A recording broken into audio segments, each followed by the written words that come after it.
Ryan Reynolds here from Mint Mobile. With the price of just about everything going up during inflation, we thought we'd bring our prices down. So to help us, we brought in a reverse auctioneer, which is apparently a thing.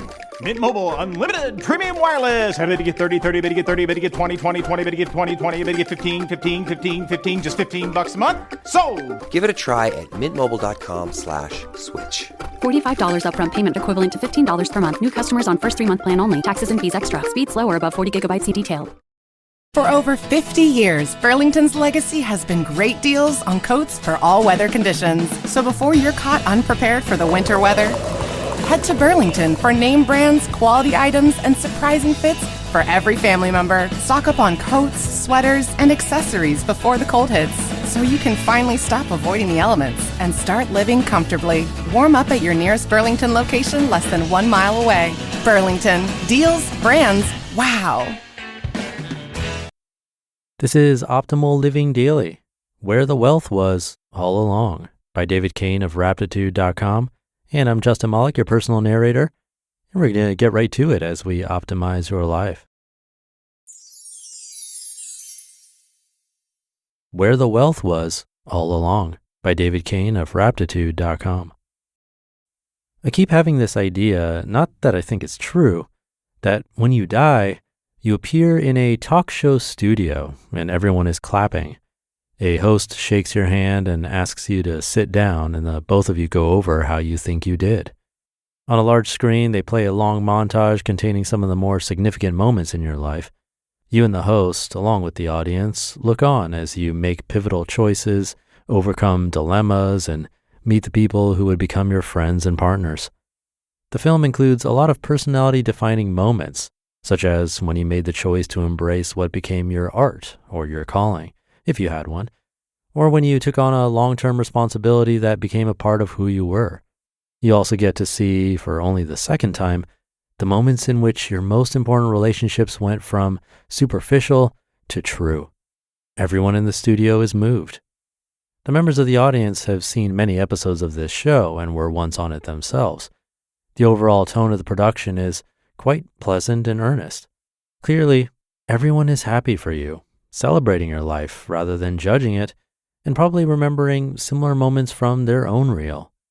The montage also covers things you missed, many of the experiences in relationships that didn't happen, but could have if you had accepted or extended a particular invitation, if you had made a particular effort at small talk instead of sinking into another painful silence, if you had bought that piano after all, if you had attended the indoor climbing center's open house instead of telling yourself you'd go next year.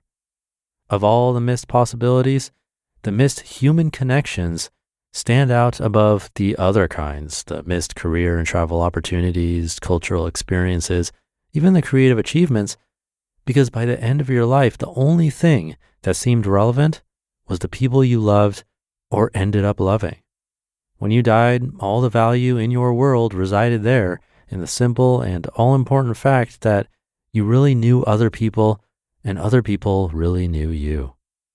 And this part lasts forever because, as you learn quickly, you missed many more connections than you made, maybe 50 or 100 times more. In fact, many times a wonderful connection with another person was just one simple action away from you, but you pulled back. Such an incredible wealth of human connection, the greatest part of life, you know now, hinged on a phone call you didn't bother with, a conversation you shut down, or an apology you'd make in an instant if they sent you back now.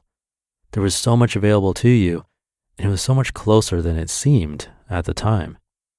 In most of these moments, you pulled away from a budding connection because you wanted to protect yourself from some mildly uncomfortable moment, that you might be bored at an acquaintance's party and have to excuse yourself early, that a conversation you start might be difficult to escape from, that your act of openness might be taken advantage of.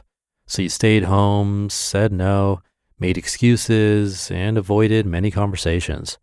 This small amount of uneasiness you avoided, you realize now, cost you many friendships as deep and rich as the best ones you did manage to have. But you're not going back, and there's nothing left to cling to and nothing left to protect yourself from. So the feeling you get watching all these missed connections isn't regret, its abundance. It seems really wonderful that a human life could have contained 50 undeveloped relationships for every one that was allowed to thrive, given how rich and fulfilling some of those connections were. You're happy to see that those chances were there even though you didn't quite recognize them in time to take advantage. This all rests fine with you knowing that you don't need any more life advantages because you're done with the whole thing. Your lifelong wish of being safe from everything you fear has been granted. For the first time, there is truly nothing to worry about. It was all trade-offs anyway. One thing you didn't do allowed for something else to happen.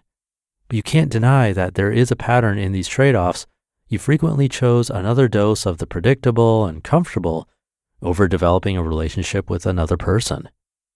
After your segment finishes, new guests come on the show and you see the same thing in most of their clips. There are a few people who apparently had no reservations about being open and proactive towards others, and a few people whose reticence clearly helped them get by. But for the most part, you see people who really valued friendship and connection more than anything else, they would say now, but let it pass them by again and again because of some comfort-related concern that seemed more important at the time. It's the perfect example of John Lennon's "making other plans" remark. Happily, a little bit of this kind of wealth goes a long way. Even one great friendship is enough to make a person feel blessed that life went the way it did. So you don't feel bad for the new guests, but it is endlessly fascinating to watch people learn that there was so much more out there, just a little bit beyond what felt perfectly safe. You just listened to the post titled, "Where the Wealth Was All Along" by David Cain of Raptitude.com. I'll be right back with my commentary. Good taste is easy to spot, but hard to pin down. You know it when you see it. With your car, you want something sophisticated and daring, yet classic, approachable, but with an air of opulence. That's where the Range Rover Evoque comes in. The Range Rover Evoque is charisma in motion, art and craft in equal measure. Its exterior is a quietly bold expression of Range Rover DNA with a floating roof, continuous waistline, and three-dimensional grille that give it a captivating character. Inside, you'll find a calm, minimalist cabin anchored by a tactile gear shifter where clean lines, sumptuous materials, and advanced technology come together. Make a statement in the Range Rover Evoque. This elegant SUV elevates every drive, offering a new dimension of refinement and luxury. Whether you prefer a modern aesthetic or a warmer, authentic appearance, the Evoque's interior can be tailored to your taste. Ready to experience sophisticated design and premium materials in motion?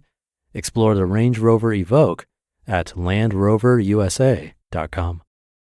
For over 50 years, Burlington's legacy has been great deals on coats for all weather conditions. So before you're caught unprepared for the winter weather, head to Burlington for name brands, quality items, and surprising fits for every family member. Stock up on coats, sweaters, and accessories before the cold hits, so you can finally stop avoiding the elements and start living comfortably. Warm up at your nearest Burlington location less than 1 mile away. Burlington. Deals, brands, wow.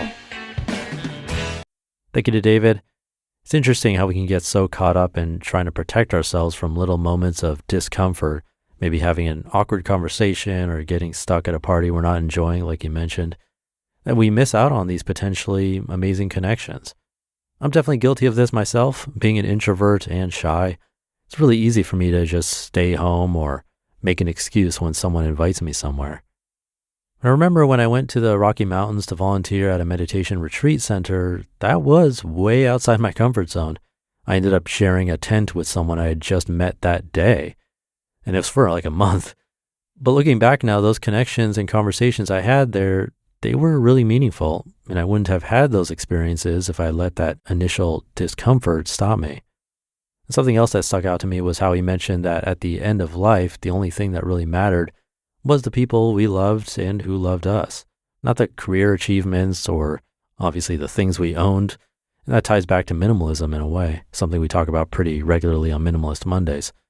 But all those things we think are so important, they kind of fade away compared to our relationships. And I think this applies to more than just friendships. It could be reaching out to family members we've lost touch with, or even just having a real conversation with someone instead of small talk. These days with phones and social media, it's so easy to avoid those genuine connections to stay in our comfort zones. But like we've talked about before on this show, getting comfortable with being uncomfortable is where the growth happens. So maybe today we can try taking one tiny step, maybe making that phone call we've been putting off, or saying yes to something we'd usually say no to. Baby steps, right? So hopefully this one gave you something to think about. Definitely did for me.